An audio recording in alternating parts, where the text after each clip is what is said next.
देखिए, मध्यकालीन भारत से कुछ प्रश्न है कि अरबों ने भारत पर पहला सफल आक्रमण किसके शासनकाल में किया था, ठीक है, या किसके नेतृत्व में किया था? तो किसके नेतृत्व में किया था? मोहम्मद बिन कासिम के नेतृत्व में किया था, ठीक है।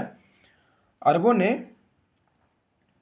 अरबों ने भारत पर पहला सफल आक्रमण किसके नेतृत्व में किया था? तो किसके नेतृत्व में किया था? मोहम्मद बिन कासिम के नेतृत्व में किया था, ठीक है।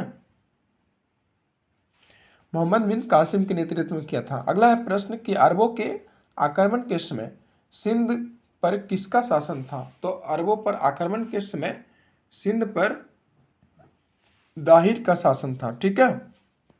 फिर अगला प्रश्न है कि भारत पर अरब वासियों के आक्रमण का मुख्य उद्देश्य क्या था? तो भारत पर अरब जो देश के लोग थे, मतलब अरब देश के जो शासक था, भारत पर आक्रमण करने का उसका मुख्य उद्देश्य था धन दौलत लूटना तथा इस्लाम धर्म का प्रचार प्रसार करना, ठीक है। अरब देश के जो अरब जो देश है वहाँ सिर्फ मुस्लिम पाया जाता है, तो सब मुसलमान, वो सब मुस्लिम थे, ठीक है, यानी इस्लाम धर्म के थे। और वे भारत पर आक्रमण करने का उनका मुख्य उद्देश्य जो था, उसका जो मुख्य उद्देश्य था धन दौलत लूटना तथा इस्लाम धर्म का प्रचार प्रसार करना, ठीक है। अगला प्रश्न है, फिर देखिए अब यहाँ खिलजी वंश शुरू हो जाता है। खिलजी वंश 1290 से 1320 ईस्वी तक इसका शासनकाल रहा। देखिए खिलजी वंश कहता है, खिलजी वंश की स्थापना किसने किया था? तो खिलजी वंश की स्थापना जलाउद्दीन फिरोज खिलजी ने किया था, ठीक है। खिलजी वंश की स्थापना किसने किया था? जलाउद्दीन फिरोज खिलजी ने किया था। फिर अगला प्रश्न है कि फिरोज खिलजी की राजधानी कहाँ थी? तो फिरोज खिलजी की राजधानी कहाँ थी? किलो खरी थी, ठीक है। फिरोज खिलजी की राजधानी कहाँ थी? किलो खरी, ठीक है।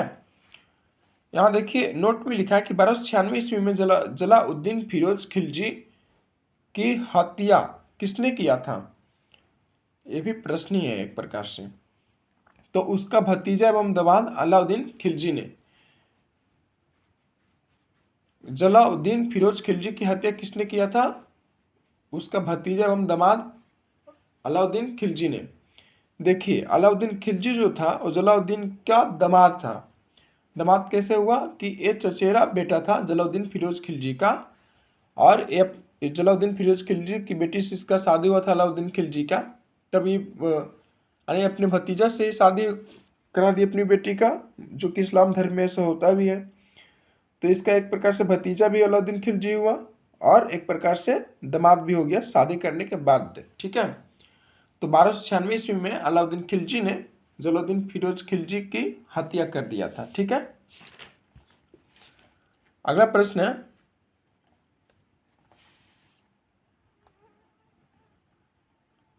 कि अलाउद्दीन खिलजी दिल्ली का सुल्तान कब बना था? तो अलाउद्दीन खिलजी दिल्ली का सुल्तान 22 अक्टूबर 1296 ईस्वी को बना था, ठीक है। 22 अक्टूबर 1296 ईस्वी में अलाउद्दीन खिलजी ने दिल्ली का सुल्तान बना था, ठीक है। अलाउद्दीन खिलजी के बचपन का नाम क्या था? तो अलाउद्दीन खिलजी का नाम था अली तथा गुरशप्पा। अलाउद्दीन खिलजी के बचपन के नाम क्या था?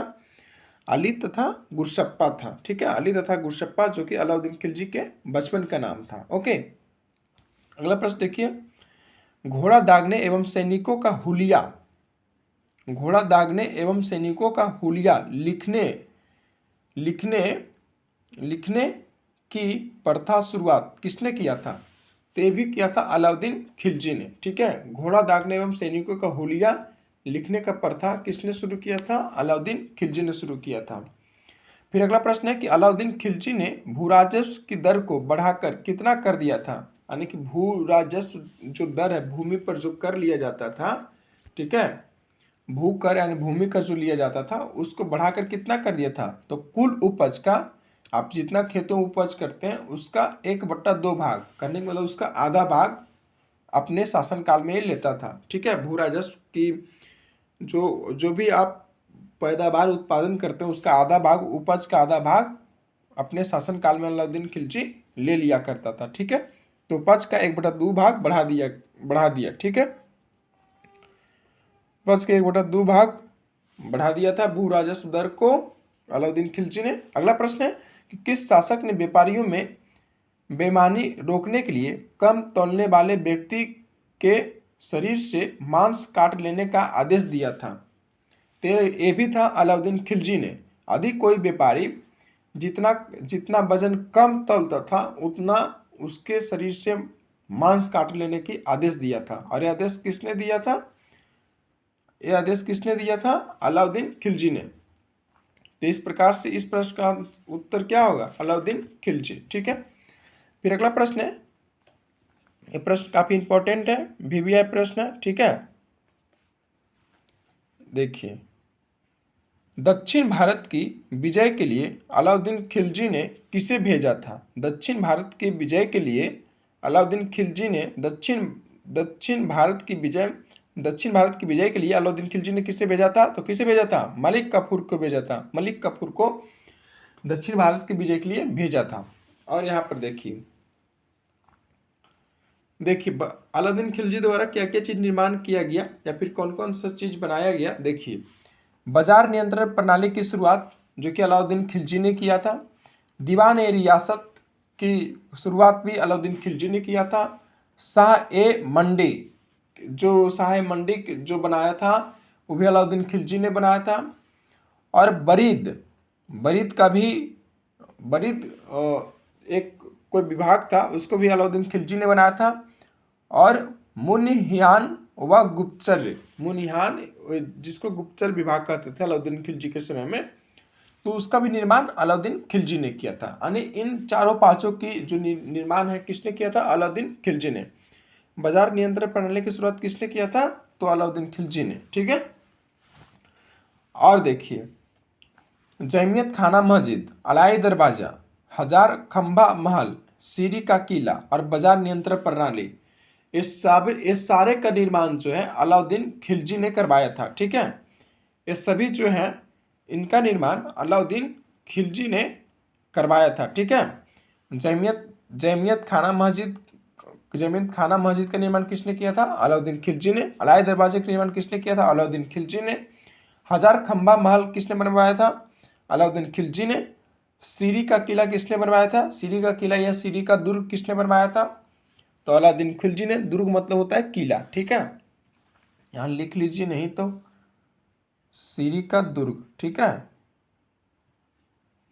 ब्रैकेट में लिख दिए। सीरी का किला या सीरी का दुर्ग का निर्माण किसने किया था? अलाउद्दीन खिलजी ने। और बाजार नियंत्रण प्रणाली की शुरुआत भी किसने किया था? अलाउद्दीन खिलजी ने ही किया था। ठीक है, आगे देखिए, इस्लामी वास्तुकला का रत्न किसे कहा जाता है? तो इस्लामी वास्तुकला का रत्न किसे कहा जाता है? अलाई दरवाजा को कहा जाता है। ठीक है, अलाई दरवाजा को इस्लामी वास्तुकला का रत्न कहा जाता है। ठीक है, अगला प्रश्न है,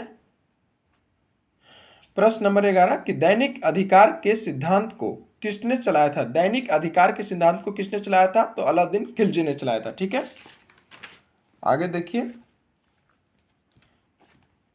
देखिए, सिकंदर ए सानी की उपाधि किसने धारण किया था? ठीक है, तो सिकंदर ए सानी की उपाधि अलाउद्दीन खिलजी ने धारण किया था। और सिकंदर ए द्वितीय सानी की भी उपाधि किसने धारण किया था? अलाउद्दीन खिलजी ने। सिकंदर ए सानी की उपाधि और सिकंदर द्वितीय सानी की उपाधि किसने धारण किया था? तो अलाउद्दीन खिलजी ने ही धारण किया था।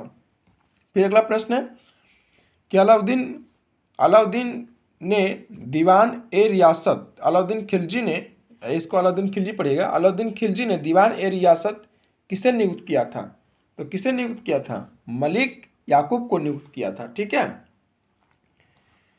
ये जो था व्यापारियों पर नियंत्रण,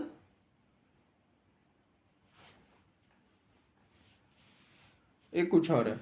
देखिए, इस चीज पर इतना ध्यान रखिएगा, अलाउद्दीन खिलजी ने दीवान ए रियासत किसे नियुक्त किया था? तो मलिक याकूब को नियुक्त किया था। ठीक है, फिर अगला प्रश्न है कि अलाउद्दीन द्वारा नियुक्त परवान नबीस नामक अधिकारी का कार्य क्या था? तो उसका कार्य था वस्तुओं को परमिट जारी करना। ठीक है, अलाउद्दीन खिलजी द्वारा नियुक्त परवान नबीस नामक अधिकारी का कार्य क्या था? तो उसका कार्य क्या था? वस्तुओं की परमिट जारी करना, यानी कोई वस्तु को खरीद बिक्री करना तो उसकी परमिट को जारी करता था। ठीक है, फिर अगला प्रश्न है, अलाउद्दीन खिलजी के शासनकाल में सहना ए मंडी किस लिए प्रचलित था? या फिर अलाउद्दीन के शासनकाल में सहना ए मंडी किस लिए प्रचलित था? तो खाद्यान्नों की बिक्री हेतु सहना ए मंडी प्रचलित था। मंडी मतलब होता है बाजार, ठीक है। अलाउद्दीन खिलजी के शासनकाल में सहना ए मंडी किस लिए प्रचलित था? तो खाद्यान्नों की बिक्री हेतु वो प्रचलित था, ठीक है। अलाउद्दीन खिलजी की मृत्यु कब हुआ था? तो अलाउद्दीन खिलजी की मृत्यु कब हुआ था? 5 जनवरी 1316 ईस्वी को। अलाउद्दीन खिलजी की मृत्यु कब हो गया था? 5 जनवरी 1316 ईस्वी को। फिर अगला प्रश्न है कि प्रथम मंगोल आक्रमण कब हुआ था? तो प्रथम मंगोल आक्रमण कब हुआ था? 1297 ईस्वी में। और प्रथम मंगोल आक्रमण किसके शासनकाल में हुआ था? अलाउद्दीन खिलजी के शासनकाल में प्रथम मंगोल आक्रमण हुआ था, ठीक है। यह आक्रमण कादर खां के नेतृत्व में हुआ था, ठीक है। प्रथम मंगोल आक्रमण किसके शासनकाल में हुआ था? अलाउद्दीन खिलजी के शासनकाल में। लेकिन कौन से सेना के नेतृत्व में हुआ था? तो कादर खां के नेतृत्व में हुआ था, ठीक है। कादर खां के नेतृत्व में यह प्रथम मंगोल आक्रमण हुआ था 1297 ईस्वी में। फिर है, कुतुबुद्दीन मुबारक खिलजी के सिंहासन पर कब बैठा था? कुतुबुद्दीन मुबारक खिलजी दिल्ली के सिंहासन पर कब बैठा था? ठीक है, प्रश्न ये है, कुतुबुद्दीन मुबारक खिलजी दिल्ली के सिंहासन पर कब बैठा था? तो कब बैठा था? 1316 ईस्वी में। कुतुबुद्दीन मुबारक खिलजी दिल्ली के सिंहासन पर कब बैठा था? तो कब बैठा था? 1316 ईस्वी में। इसे नग्न स्त्री पुरुष की संगत पसंद थी। किसे पसंद थी? कुतुबुद्दीन मुबारक खिलजी को, ठीक है। अगला प्रश्न है कि खलीफा की उपाधि किसने धारण किया था? तो खलीफा की उपाधि किसने धारण किया था? मुबारक खां ने, ठीक है। खलीफा की उपाधि किसने धारण किया था? तो मुबारक खां ने। मुबारक खां के वजीर खुसरो खां ने कब इसकी हत्या कर दी थी? तो 15 अप्रैल 1320 ईस्वी को मुबारक खां के वजीर खुसरो खां ने 15 अप्रैल 1320 ईस्वी को इसका हत्या कर दिया था। यानी मुबारक खां के वजीर, यानी मुबारक खां की हत्या किसने किया था? खुसरो खान ने। खुसरो खां कब? 15 अप्रैल 1320 ईस्वी को, ठीक है। अगला प्रश्न देखिए, पैगंबर के सेनापति की उपाधि किसने धारण किया था? तो पैगंबर के सेनापति की उपाधि किसने धारण किया था? खुसरो खान धारण किया था। फिर अगला प्रश्न है कि अमीर खुसरो किसका दरबारी कवि था? तो अमीर खुसरो किसका दरबारी कवि था? अलाउद्दीन खिलजी का दरबारी कवि था। अमीर खुसरो किसका दरबारी कवि था? तो अलाउद्दीन खिलजी का दरबारी कवि था। फिर प्रश्न है कि सेना को वेतन देने की प्रणाली, विधान यानी कि व्यवस्था किसने शुरू किया था? सेना को वेतन देने की प्रणाली किसने शुरू किया था? ठीक है, तो अलाउद्दीन खिलजी ने शुरू किया था। सेना को वेतन देने की प्रणाली, विधान किसने शुरू किया था? यानी कि सेना को वेतन देने की प्रणाली को किसने शुरू किया था? तो किसने शुरू किया था? अलाउद्दीन खिलजी ने शुरू किया था, ठीक है। फिर अगला प्रश्न है, वह प्रथम सुल्तान कौन था जिसने धर्म को राजनीति से अलग रखा? वह प्रथम सुल्तान कौन था जिसने धर्म को राजनीति से अलग रखा? तो था अलाउद्दीन खिलजी ने, ठीक है। फिर अगला प्रश्न है कि कुब्बत उल इस्लाम मस्जिद के दक्षिण प्रवेश द्वार को क्या कहा जाता है? तो कुब्बत उल इस्लाम मस्जिद के दक्षिण प्रवेश द्वार को अलाई दरवाजा कहा जाता है, ठीक है। कुब्बत उल इस्लाम मस्जिद के दक्षिण प्रवेश द्वार को अलाई दरवाजा कहा जाता है। देखिए नोट में कुछ लिखा है कि अलाई दरवाजा का निर्माण अलाउद्दीन खिलजी ने करवाया था। इसका अलाई दरवाजा का निर्माण किसने कराया था? अलाउद्दीन खिलजी ने, ठीक है। फिर प्रश्न है, अगला नंबर प्रश्न देखिए, प्रश्न नंबर ये है कि सर्वप्रथम अस्थायी सेना का निर्माण करता दिल्ली सल्तनत का सुल्तान कौन था? सर्वप्रथम अस्थायी सेना का निर्माण करता दिल्ली सल्तनत का सुल्तान कौन था? तो कौन था? अलाउद्दीन खिलजी था, ठीक है। कौन था? अलाउद्दीन खिलजी, ठीक है। फिर अगला प्रश्न है कि दक्कन पर विजय प्राप्त करने वाला प्रथम मुसलमान था। तो दक्कन पर विजय प्राप्त करने वाला प्रथम मुसलमान कौन सा था? अलाउद्दीन खिलजी था, ठीक है। दक्कन पर विजय प्राप्त करने वाला प्रथम मुसलमान कौन था? तो था अलाउद्दीन खिलजी। ठीक है, फिर देखिए अगला प्रश्न,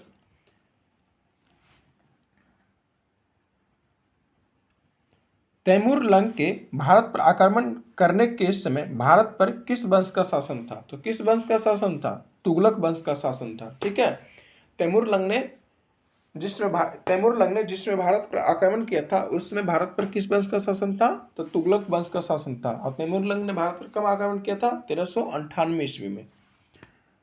1398 ईस्वी में, है ना, तैमूर लंग ने भारत पर आक्रमण किया था। फिर है अगला प्रश्न कि प्रथम मंगोल आक्रमण के समय भारत पर किस वंश का शासन था? तो है खिलजी वंश। हालांकि ये डाउटेड है, ठीक है, संदेह में है, लेकिन फिर भी ध्यान रख लेते हैं, पढ़ लेते हैं कि प्रथम मंगोल आक्रमण के समय भारत पर किस वंश का शासन था? तो खिलजी वंश का शासन था। ठीक है,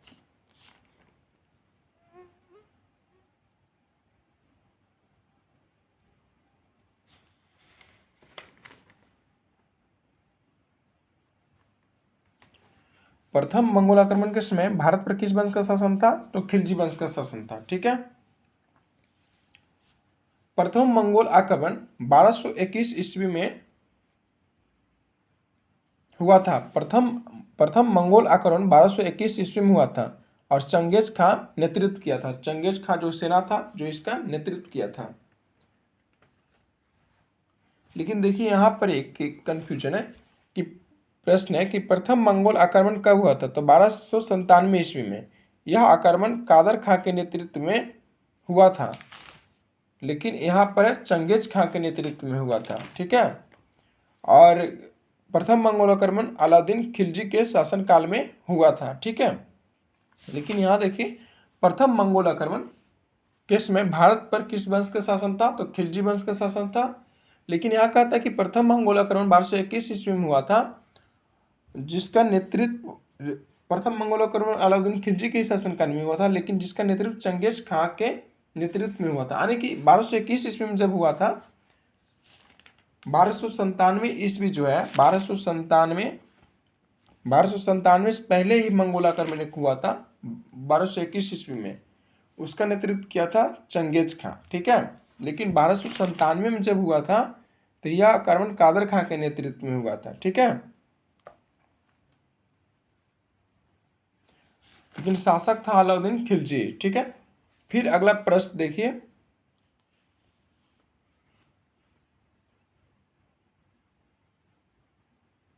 कि प्रथम मंगोल आक्रमण किसके नेतृत्व में हुआ था? तो चंगेज खां के नेतृत्व में हुआ था। ठीक है, जो कि आप पढ़े भी हैं। फिर अगला प्रश्न है कि भारत में प्रथम अफगान शासक कौन था? तो भारत में प्रथम अफगान शासक कौन था? बहलोल लोदी था। ठीक है, भारत में प्रथम अफगान शासक कौन था? भारत में प्रथम अफगान शासक कौन था? तो था आपका बहलोल लोदी। ठीक है, फिर अगला प्रश्न है कि सिंध पर आक्रमण यानी विजय प्राप्त करने वाला, सिंध पर विजय प्राप्त करने वाला पहला मुस्लिम शासक कौन था? तो कौन था? मोहम्मद बिन कासिम था, जो कि 20 जून 712 ईस्वी में सिंध पर विजय प्राप्त किया था। ठीक है, सिंध पर आक्रमण करने वाला पहला मुस्लिम शासक कौन था? तो वो था मोहम्मद बिन कासिम। ठीक है, मोहम्मद बिन कासिम ने 20 जून 712 ईस्वी में सिंध पर अपना पहला आक्रमण किया था। ठीक है,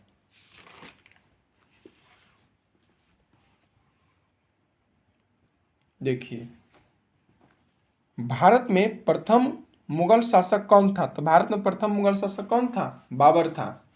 भारत में मुगल वंश का संस्थापक बाबर ही था। ठीक है, नोट में लिखा है भारत में मुगल वंश का संस्थापक कौन था? बाबर। यानी कहने का मतलब मुगल वंश का संस्थापक कौन था? तो बाबर था।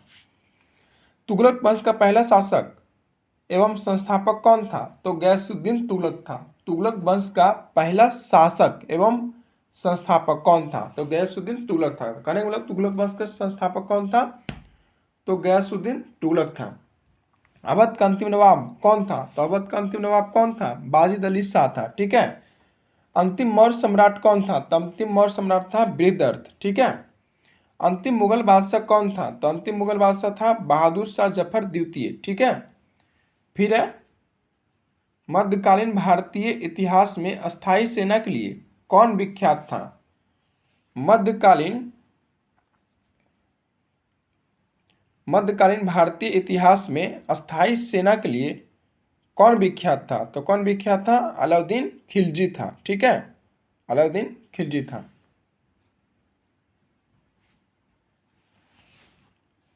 यहाँ देख लीजिए एक चीज, बाबर का जन्म कब हुआ था? 14 फरवरी 1483 ईस्वी को। ठीक है, बाबर का जन्म कब हुआ था? 14 फरवरी 1483 ईस्वी को। मृत्यु हो गया था 26 दिसंबर 1530 ईस्वी को, आगरा में मृत्यु हुआ था। पहली बार यह फरगना का शासक बना था। ठीक है, बाबर पहली बार फरगना का शासक बना था। फरगना एक छोटी सी घाटी थी, वहां का बाबर पहली बार यह शासक बना था। ठीक है, देखिए अकबर का जन्म कब हुआ था? तो अकबर का जन्म 15 अक्टूबर 1542 ईस्वी में हुआ था। हुमायूं का जन्म कब हुआ था? 16 मार्च 1508 ईस्वी को हुआ था। जहांगीर का जन्म 30 अगस्त 1569 ईस्वी को हुआ था। औरंगजेब का जन्म 3 नवंबर 1618 ईस्वी को हुआ था। शाहजहां का जन्म 5 जनवरी 1592 ईस्वी को हुआ था। तैमूर लंग का जन्म 9 अप्रैल 1336 ईस्वी को हुआ था। उमर शेख मिर्जा का जन्म 1456 ईस्वी में हुआ था। नूरजहां का जन्म 31 मई 1577 ईस्वी को हुआ था। ठीक है, 1577 ईस्वी को हुआ था। ठीक है, और फिर जोधा बेगम का जन्म 1 अक्टूबर 1542 ईस्वी को हुआ था। ठीक है,